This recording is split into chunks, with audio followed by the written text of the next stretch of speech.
Page 6 now, closing Gitmo come hell or high water. That's a key cornerstone of the radical Obama agenda. He wants to let loose the terrorists. Never mind that they want to murder us. Now, fact is, there are only 127 prisoners remaining at Guantanamo Bay, Cuba. That is down from more than 600 back in 2003. Meantime, throwback liberal protesters with the group Code Pink marked the 13th anniversary of Gitmo this weekend. You know how?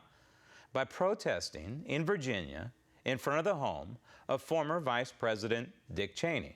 I want to thank everybody for coming out to my house.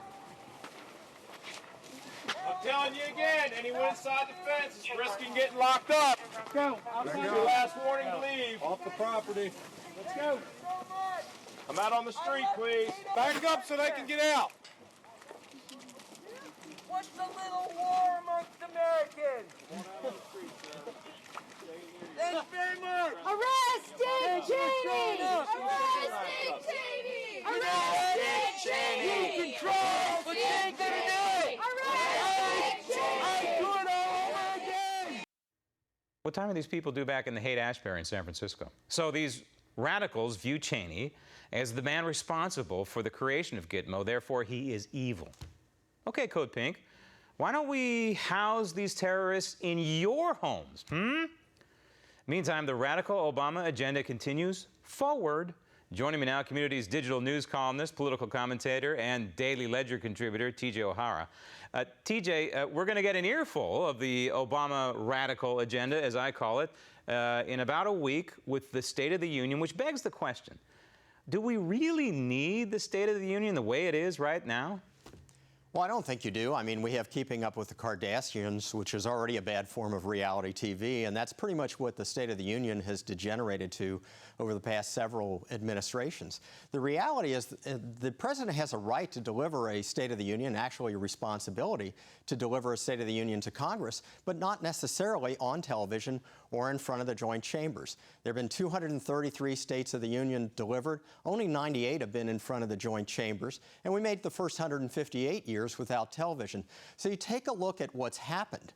And if you wanted to do something positive, honestly, for America, what they ought to do is have a drinking game. They ought to encourage everyone to take a shot whenever people frivolously stand up and applaud content that is devoid of any real importance. And if they did that, I can almost guarantee you, Graham, by the end of January, GDP'd be up 5% on alcohol sales alone. A State of the Union viewing party from T.J. O'Hara. We're going to move right along now. The Keystone Pipeline, it's certainly going to pass. It certainly looks like it has the votes.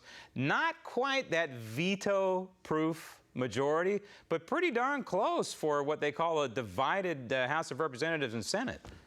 It's going to be a close vote, but I think what's interesting is you roll back the tape a little bit and you see that John Kerry, just about a year or so ago, talked about the fact that it had been thoroughly vetted and the State Department felt that it should move forward. You have the president who's been pontificating for years against Republican obstructionism. You have former Majority Leader Reid, who railed against any type of filibuster, and then you had the Senate Democrats falling in behind Reid. And yet you look at where we are today. Kerry's nowhere to be found. Maybe he's hiding because of what's going on in Paris and he didn't want to get involved. But you have the president who's now threatening a veto. Right. You have the Senate, which as recently as November supported Mary LaRue in trying to push this through, so in her runoff election. And now they've switched allegiance relative to this particular issue. And what are they doing? They're filibustering. So it's almost a comedy of errors at this point. It is, and there was another court battle lost by the Obama administration in federal court, but that's not going to do anything to change President Obama's mind because he is driven solely by ideology. Now, John Boehner is the Speaker of the House. Again, he told us, 4 years ago, he would only be a one-term Speaker of the House, but here he is once again. I guess he defied the odds because it was by the skin of his teeth he was reelected. Well, you know, big shock. Ego gets in the way, and they like to run a second time for re-election. I think that's almost ingrained in them. So you look at what transpires with that. The Speaker doesn't even have to be a member of the House. That's one of the things that's interesting. You had Rand Paul got votes, Jeff Sessions got votes, and even non-politicians like Colin Powell received a vote. And this for the second time. Colin Powell received one the last time. And so you start looking at what transpires, and at some point in time, maybe the people will want to return the Republic to their control, and maybe they'll nominate an independent speaker. Pete Sessions was appalled at the fact that the district offices were inundated with people clamoring to replace Speaker Boehner, but look at where the Speaker position has gone.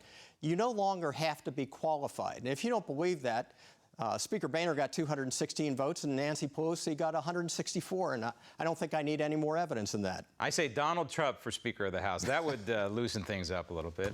Marco Rubio over in the Senate is, of course, criticizing this deal to normalize relations for Cuba.